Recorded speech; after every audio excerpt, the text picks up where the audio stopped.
Alright, my babies. Are we back? We're back. Hi, how's it going? Two videos today, man. One, two, three. These 3 pages back on the back side and the front side of the paper. For some reason are feeling heavier, but we push through.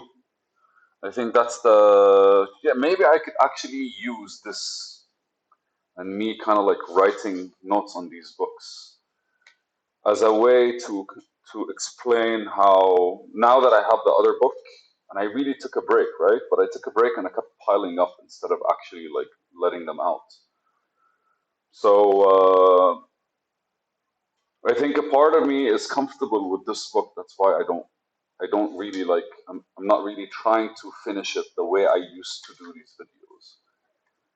And I think that comfort is connected to the fact that if I finish this one, I have to start the other one, which is like huge. Like for the longest time when I was making these books, I'll always be like maximum 10 notes in. Like if I don't write anything and I do 10 videos, I'm done with the copybook, right? I'm done with my ideas. But this time around, that isn't the case because like the ideas kind of like opened up, or the notes and the conversations and the thoughts kind of opened up in a way that allowed me to go through this.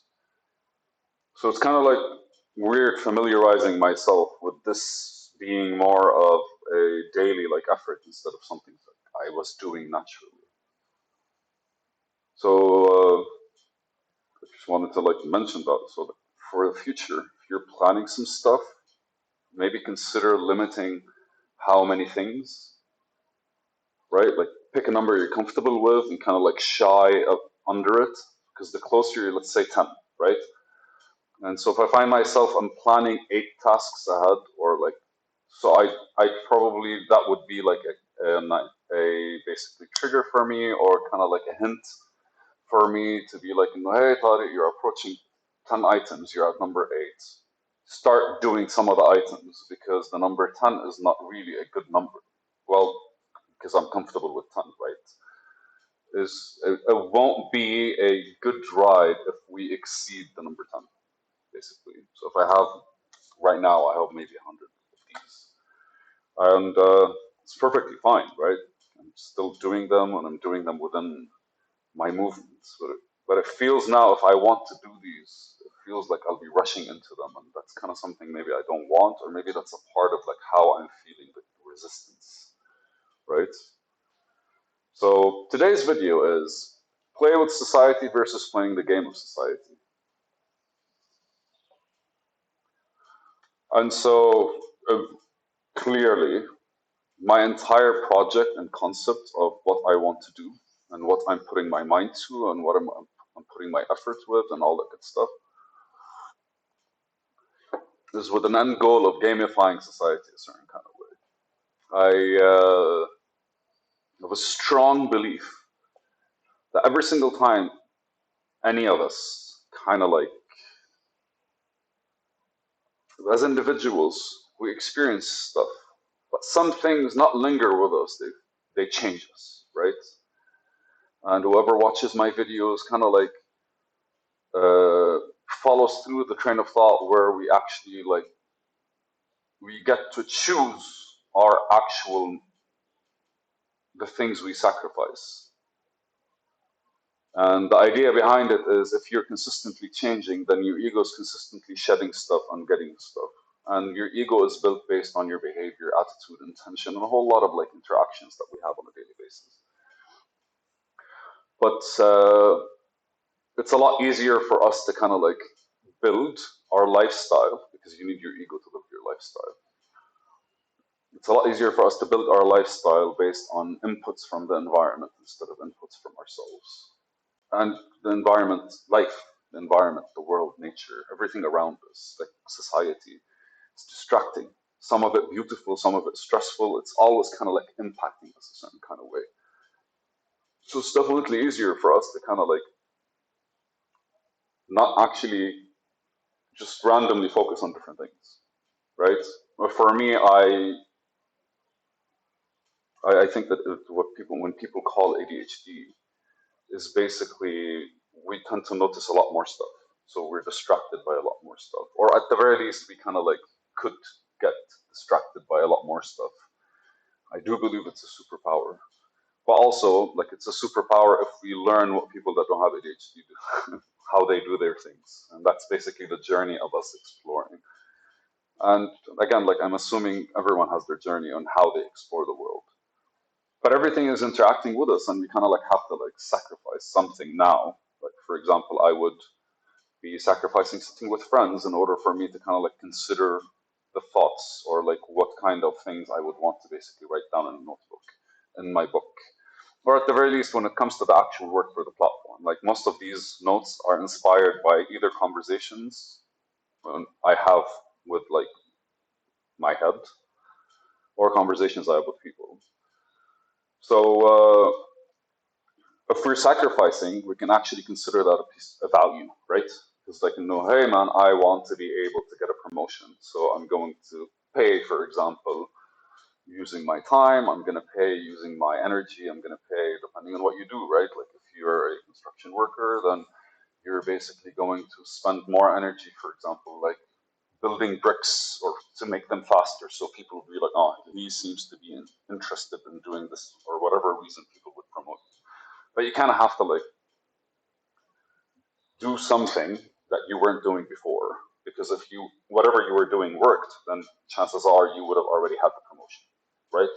For us to think of these things, it's just like literally like there's a movement that needs to happen. So there's always a price. There's always like a payment system.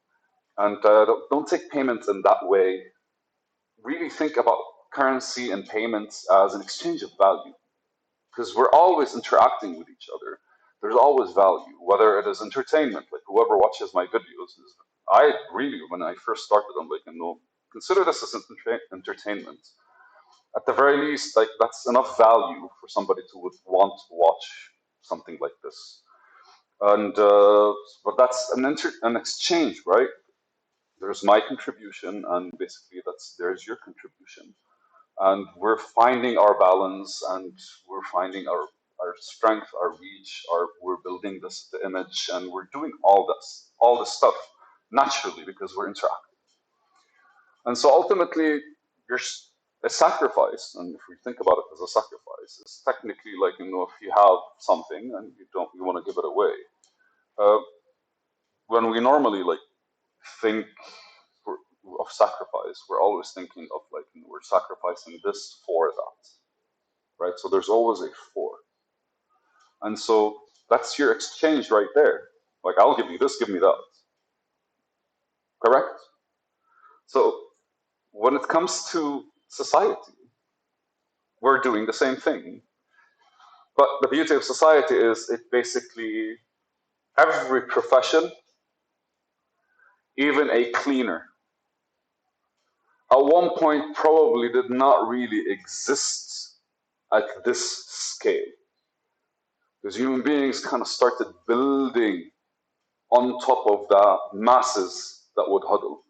The reason cities would grow is because they had something more that sustains people, whether it is the allure of like beautiful buildings or whether it is small. And I'm talking literally space, right? Or whether it is opportunities or whether it is work or whether it is people, lifestyles, whatever it is. There's always that thing that basically, and if a city is not successful, people will fuck off. Not necessarily to the countryside or like different villages or like towns or whatever. They'll probably go to like different cities and it became a thing because governments kind of like municipalities like, interact with each other and try their best to kind of like win more people over, raise the real estate value to get more taxes, and so there's always this interaction, and we kind of are the ones that have the power, and everything around us is built so we can kind of like once we find a road somewhere, we can take that road and we could decide where left and right, up and down, and all that kind of stuff. And I feel like the game that we play to get to where we want to go, whether it is driving a car to get to where we want to go, or whether it's having a conversation to get to where we go, or whether it's like having a career where we want to go, or a profession, or just kind of like whatever the fuck you want, man. You are going to be giving value, and you want people to notice it, and you want the resources in order for you to kind of like level up. So play with society versus playing the game of society. I think to play with society kind of requires you to be winning at the game of society.